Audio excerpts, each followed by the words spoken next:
નમસ્તે મિત્રો, આજે હું આપની સામે યોગનું સ્વરૂપ એટલે કે યોગ કોને કહેવાય એ બતાવવા જઈ રહી છું.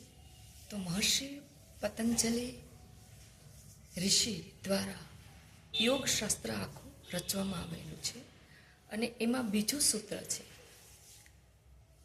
યોગશ્ચિત્ત વૃત્તિ નિરોધ, કે ચિત્તની વૃત્તિને નિરોધ કરવો, રોકવી, તેને યોગ કહેવામાં આવે છે. અને એ ક્યારે રોકવી? તો કે જ્યારે આપણે ઈશ્વરની ઉપાસના કરતા હોય ત્યારે સાંસારિક વૃત્તિઓને રોકવી, સાંસારિક વિચારોને રોકવા અને ઈશ્વરમાં લગાવવા, ઈશ્વરના સ્વરૂપમાં લગાવવા, એને યોગ કહેવામાં આવે છે. આજે આપણે સંસારની અંદર જોઈ રહ્યા છીએ કે આસન, વ્યાયામ, સૂર્ય નમસ્કાર, એરોબિક કસરત, એને લોકો યોગ કહે છે. તો વાસ્તવિક એ યોગ નથી. યોગનું સાચું સ્વરૂપ તો સમાધિ છે. ધ્યાનની અંદર જે આપણા સ્વરૂપથી આપણે શૂન્ય થઈ જાય એવી અવસ્થાએ પહોંચીએ એને સમાધિ કહેવામાં આવે છે. અને ઈશ્વરના સ્વરૂપમાં આપણે મગ્ન થઈ જાય, આનંદમય થઈ જાય, એને સાચો યોગ કહેવામાં આવે છે. અને આસન, વ્યાયામ, સૂર્ય નમસ્કાર એ બધા શરીરને તંદુરસ્ત રાખવા માટે છે, શરીરને હેલ્ધી રાખવા માટે છે, શરીરનું આયુષ્ય વધે એટલા માટે છે.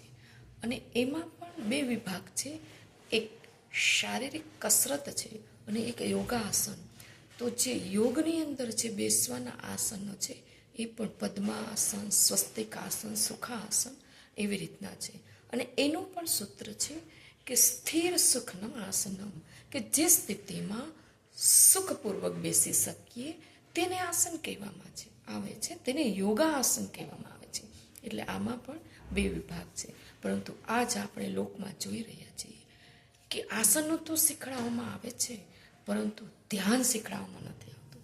દરેક યોગ ક્લાસની અંદર ખરેખર 10થી 15 મિનિટ ઓમ અને ગાયત્રી મંત્રના માધ્યમથી ઈશ્વરની ઉપાસના શીખવાડવામાં આવે તો ખરેખર એ યોગા ક્લાસ કહેવાય, કે જ્યાં ત્રિવેણી સંગમ થાય. આસન, વ્યાયામ અને પ્રાણાયામ અને ધ્યાન, આ ત્રિવેણી સંગમમાં ડૂબકી લગાવવાથી આપણું યોગનું જે સ્વરૂપ છે એ આપણે સિદ્ધ કરી શકીએ. કારણ કે જો શારીરિક તંદુરસ્તી ન હોય તો આપણે સમાધિમાં પણ ન બેસી શકીએ. એટલા માટે શરીરને સ્વસ્થ રાખવા માટે આસન, વ્યાયામ, શ્રમ એ ખૂબ જરૂરી છે. પરંતુ એ યોગ નથી. યોગશ્ચિત્ત વૃત્તિ નિરોધ, ચિત્તની વૃત્તિને રોકવું એનું નામ યોગ છે. નમસ્તે, ધન્યવાદ.